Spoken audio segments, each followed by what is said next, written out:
ఓం సాయిరామ్. సమర్థ సద్గురు సాయినాథ్ మహారాజుకి జై.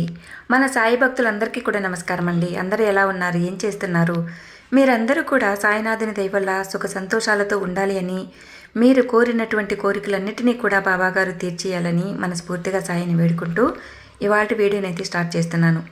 ఇక ఇవాళ వీడియోలో మన బాబాగారు ఇచ్చే సందేశం ఏంటి అంటే, బిడ్డ మనసు పెట్టి నేనేం చెప్పబోతున్నానో ఇప్పుడే విను.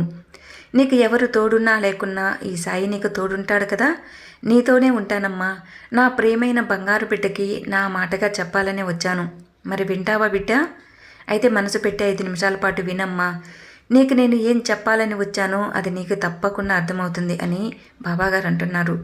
మరి బాబాగారు ఎలాంటి సందేశాన్ని మనకు అందించబోతున్నారు, ఏం చెప్పబోతున్నారు అన్నీ కూడా బాబాగారి మాటల్లోనే విని తెలుసుకుందాం.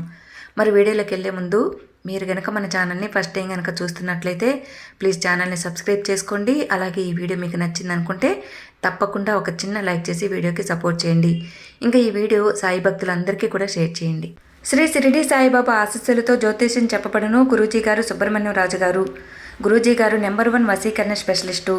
గురూజీ గారు ఏం చెప్పినా కూడా చెప్పింది చెప్పినట్లుగా జరుగుతుందండి. మేము చెప్పించుకొని మాకు ఒక మంచి నమ్మకం వచ్చిన తర్వాతే మీకు తెలియజేస్తున్నాను ఫ్రెండ్స్. మీరు కూడా నమ్మకంతో స్క్రీన్ మీద కనిపిస్తున్న ఈ నెంబర్కి కాల్ చేసి మీకున్న సమస్య ఏదైనా సరే గురువు గారికి చెప్పారంటే 24 గంటల్లోనే మీకు ఒక మంచి పరిష్కారం అనేది చూపిస్తారు. చాలా నమ్మకమైన జ్యోతిష్యం చెబుతున్నారండి.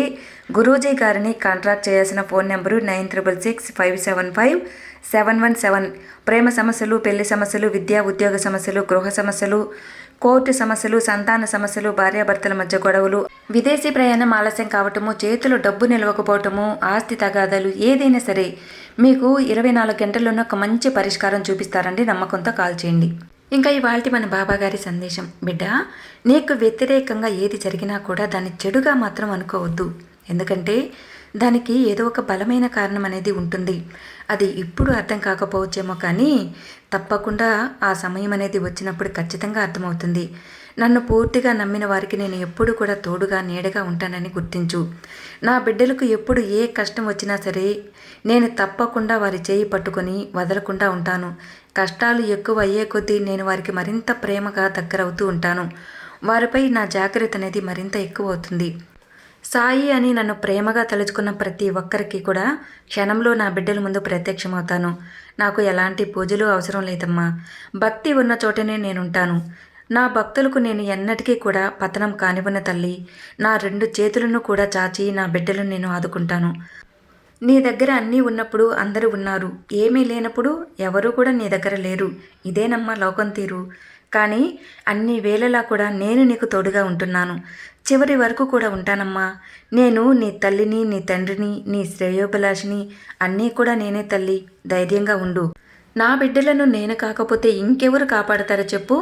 నన్ను నమ్మిన వెంటనే నీకున్న సమస్యలు, బాధలు అన్నిటినీ కూడా తొలగించేందుకే చూస్తానమ్మా. అది ఎప్పుడు అని మాత్రం అనుకోవద్దు తల్లి. నిరాశ చెందకు. అది అతి త్వరలోనే నీ జీవితంలోకి ఎన్నో మార్పులతో వస్తుంది. తప్పకుండా ఒక మంచి రోజు అనేది నీకు రాబోతుంది. నీకు సకలం చేకూరుతాయి. ఇక నిన్ను పట్టి పీడిస్తున్న దుష్ట శక్తులను నీ నుండి నేను తరిమేస్తున్నాను. ఇక భయపడవద్దు, బాధపడవద్దు. ఎవరు నీకు తోడున్నా లేకున్నా ప్రతి క్షణం కూడా నేను నీకు తోడుగా ఉంటాను. ఒక్కసారి నేను చెప్పిన విధంగా చేయమ్మా. నీ కష్టాలన్నీ తీర్చే ఒక మంచి మార్గం నీకు చెబుతాను విను. నీ మనసు ఏదైనా ఒకరోజు ప్రశాంతంగా ఉంచుకొని మనసు ప్రశాంతంగా ఉంది అనుకున్న సమయంలో 2 గోధుమ రొట్టెలను నువ్వు ఆత్మ సంతృప్తిగా తయారు చేయి తల్లి. నీ చేతులతో చేసిన ఆ 2 గోధుమ రొట్టెలను పాలు, బెల్లం కలిపిన పాలల్లో ఉంచి ఆ 2 రొట్టెలను కూడా ఆకలితో అలమటిస్తున్న కాలభైరవుడికి నీ చేతితో పెట్టమ్మా. ఆకలితో ఎప్పటి నుంచో కూడా నీ చేతి పాలబువ్వ తినాలని ఎదురు చూస్తూ ఉంది. మరుజన్మ ఎత్తిన ఒక జీవి ఆ కాలభైరవుడి రూపంలో నీ చేతి పాలబువ్వ కోసం కన్నీటితో నీ కోసం ఎదురు చూస్తూ ఉంది తల్లి. కాలభైరవుడి ఆకలి తీర్చిన పిదప నువ్వు సాయి దర్శనం చేసుకో. కాలంతో పాటు నిన్ను వెంటాడుతున్న కష్టాలన్నీ, కర్మలన్నీ కూడా తొలగిపోతాయి. ఈ సాయి సందేశం అనేది నీ వరకు ఊరికే రాలేదమ్మా. నువ్వు చూస్తున్నావు అంటే ఖచ్చితంగా అది నీకోసమే. ఈ సాయి పంపించిన దివ్య వాక్కు అని గుర్తించుకో. అది తప్పకుండా నువ్వు అర్థం చేసుకో. భయపడవద్దు తల్లి. బాధలన్నీ కూడా ఈ రోజుతో తొలగిపోతాయి.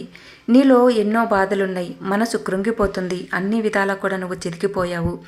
ఒకనాడు ఉన్నంత సిరి సంపదలు, గౌరవం నీకిప్పుడు లేవు. అన్నీ కూడా కాలంతో పాటే మాయమైపోతున్నాయి.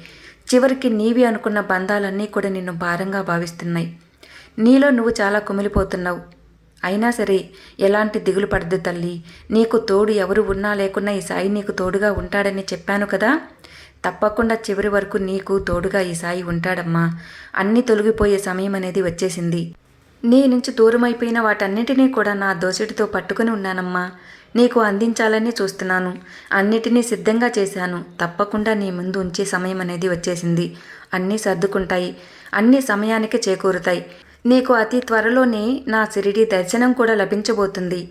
ఇది నీ మనసులో ఉన్నటువంటి కోరికే కదమ్మా. నాకు తెలీదా బిడ్డ? నువ్వు నన్ను చూడటమే కాదు తల్లి, నా ఎదురుగా నీ చిరునవ్వుని వెలిగించబోతున్నానమ్మా. అన్నీ సిద్ధంగా ఉంచాను. నువ్వు కూడా సిద్ధంగా ఉండు. నేను చెప్పినటువంటి కాలభైరవ దోషాన్ని ఆలస్యం కాకుండా వెంటనే తొలగించుకో బిడ్డ. కాలం పెట్టే పరీక్షలన్నీ కూడా నీకు ఈ రోజుతో తొలగిపోతాయి. అన్నీ శుభంగా అనుకూలంగా మారుతాయి. తప్పకుండా నువ్వు జాగ్రత్తగా ఉంటావు కదమ్మా.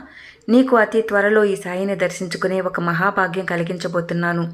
నీకు అన్నింటినీ చేకూర్చబోతున్నాను. నువ్వు పోగొట్టుకున్న వాటన్నిటినీ కూడా నా చేతితో నీకు అందించే సమయం అనేది వచ్చేసింది తల్లి. ధైర్యంగా ఉండమ్మా.